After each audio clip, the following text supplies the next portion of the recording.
Bapak, Ibu, dan kaum muda yang terkasih, selamat pagi. Selamat pagi. Peristiwa Natal, Tahun Baru beberapa hari yang lampau, ini menjadi peristiwa yang dinanti-nantikan oleh banyak orang. Kenapa? Karena pada masa pandemi 2 tahun terakhir ini kita jarang bertemu, jarang berjumpa, tidak pernah melihat bersama-samaan orang ini 2 tahun lalu seperti ini, sekarang seperti apa ya? Maka ketika Natal Tahun Baru, banyak di beberapa tempat, entah itu di gereja, di tempat wisata, orang itu janjian mau ketemuan. Bisa kita bayangkan peristiwa Natal tahun ini di Santo Yohanes Pembaptis Ciamis. Kita misa baru kali ini 2 kali misa malam Natal, dan umat yang datang pun juga banyak. Selalu ada narasi-narasi pendahulu sebelum peristiwa yang dinanti-nantikan itu tiba. Misalkan Natal tahun 2021, saya mau Natalan di Ciamis, mau bertemu dengan orang yang sudah lama sekali tidak saya jumpai. Katanya sih, misalkan si Ibu A ini ternyata sudah punya anak. Saya mau ketemu anaknya seperti apa ya? Belum pernah kelihatan. Nanti deh saat Natalan di Ciamis mau ketemu anaknya si Ibu A ini seperti apa. Katanya perempuan, katanya cantik, energik, sehat. Ya sudah deh, nanti ketemu. Atau misalkan saya mau janjian ke Santo Yohanes Pembaptis karena saya mau bertemu dengan sahabat saya yang sudah lama tidak berjumpa. Anggap saja namanya Mas T misalkan ya. Iya, kenapa? Karena katanya sudah punya kekasih hati. Pengen ketemu orangnya kayak gimana. Hebat, tahun ini akhirnya punya juga. Pengen ke Ciamis. Atau misalkan mau Natalan di Ciamis tahun ini ya. Kenapa? Karena ketua panitianya jadi artis katanya. Siapa ya? Pengen ngelihat orangnya kayak gimana. Bener, artis.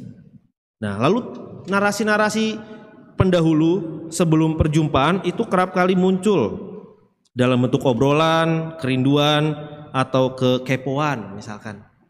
Nah, lalu tibalah hari H Natalan di Ciamis. Betul saja, akhirnya ketemu dengan orang-orang yang sudah 2 tahun tidak ketemu. Wah, halo, apa kabar? Ibu, wah ini anaknya ya? Iya, ini anak saya. Anak korban PPKM. Wah, kenapa? Iya, punya anak pas lagi PPKM. Akhirnya diperkenalkanlah si anak itu. Sama dengan si Mas T tadi. Mas T, apa kabar? Udah lama gak ketemu. Ih, bawa siapa ini? Iya, ini kekasih saya kenalin ya. Hebat luar biasa. Ataupun tiba-tiba ketemu sama ketua panitia Natal. Bener tampangnya artis Korea. Akhirnya iya, saya adalah di atas mimbar, saya adalah ketua panitia Natal. Wah, itu dia ternyata. Nah, Bapak dan Ibu yang terkasih, hari ini kita merayakan pesta pembaptisan Tuhan. Pesta pembaptisan Tuhan adalah sebuah peristiwa yang sangat indah dan layak untuk kita renungkan bersama, karena menjadi pertanda awal sebelum Yesus berkarya dan menyatakannya secara lugas ke mana-mana dia pergi membawa sukacita.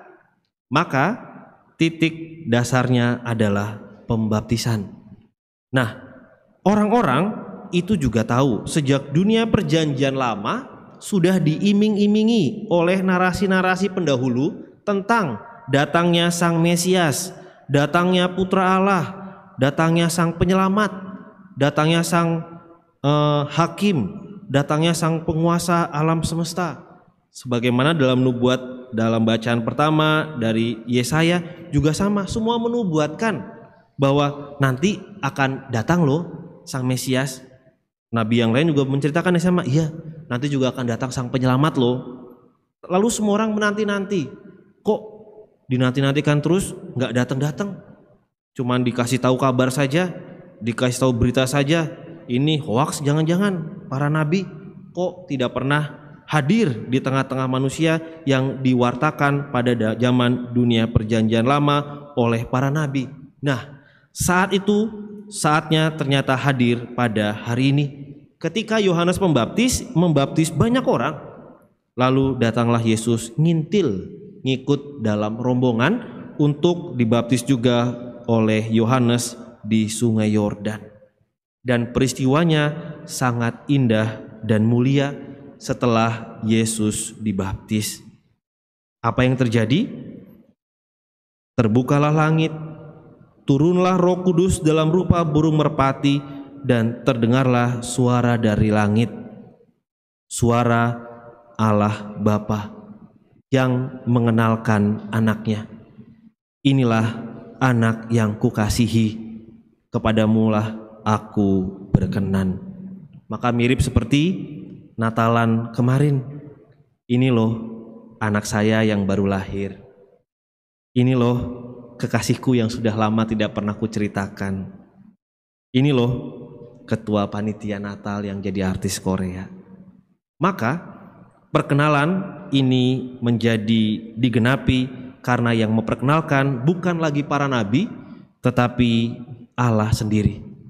Inilah anakku yang kukasihi, kepada dialah aku berkenan.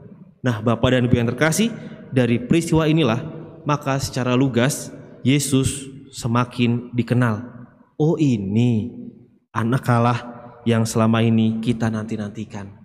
Oh, dia toh bukan lagi sekedar tanda petik anak Yusuf dan Maria, tetapi dia adalah anak Allah. Maka setelah itu, sebagaimana yang diwartakan oleh Yohanes bahwa orang ini tidak hanya membaptis dengan air, tetapi juga dengan Roh Kudus dan dengan api, maka tidak heran kalau orang pun semakin berbondong-bondong dan mau memberikan diri dibaptis. Karena bukan lagi dengan air, tetapi juga dengan Roh Kudus dan dengan api, sebagaimana pembaptisan yang dialami oleh Yesus. Kerinduan setiap orang yang mau dibaptis dan kerinduan setiap orang tua yang memberikan anak kecilnya dibaptis adalah kerinduan kata-kata yang diucapkan Allah dalam pembaptisan Yesus. Kita berharap agar Allah juga mengucapkan kata-kata yang sama. Engkaulah anak yang kukasihi, kepadamulah aku berkenan. Anak kecil dibaptis dalam nama Bapa, Putra, dan Roh Kudus.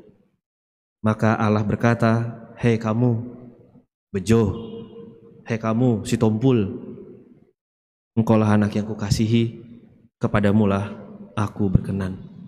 Maka Bapak dan Ibu yang terkasih, ingatlah hari ini, sejak zaman dunia perjanjian lama, Yesus sudah diperkenalkan, dan hari ini Allah sendirilah yang memperkenalkan anaknya.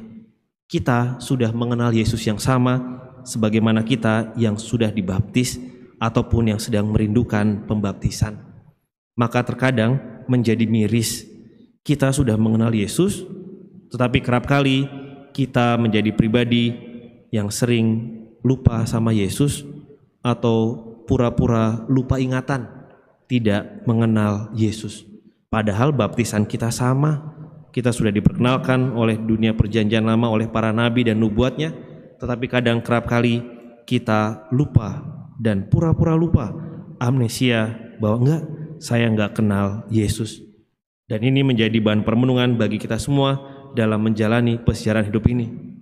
Jangan sampai ketika kita mengalami situasi yang tidak mudah dalam hidup ini, lalu kita pura-pura tidak mengenal Yesus.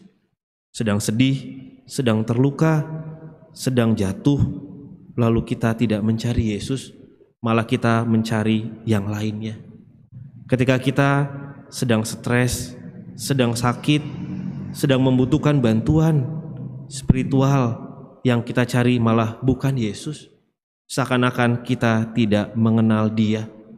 Maka ini menjadi autokritik bagi kita semua yang ditampilkan oleh Lukas dengan sangat apik. Tidak, kamu, kita semua yang sudah dibaptis itu mengenal Yesus, karena Allah sendirilah yang mengenalkan Yesus kepada kita.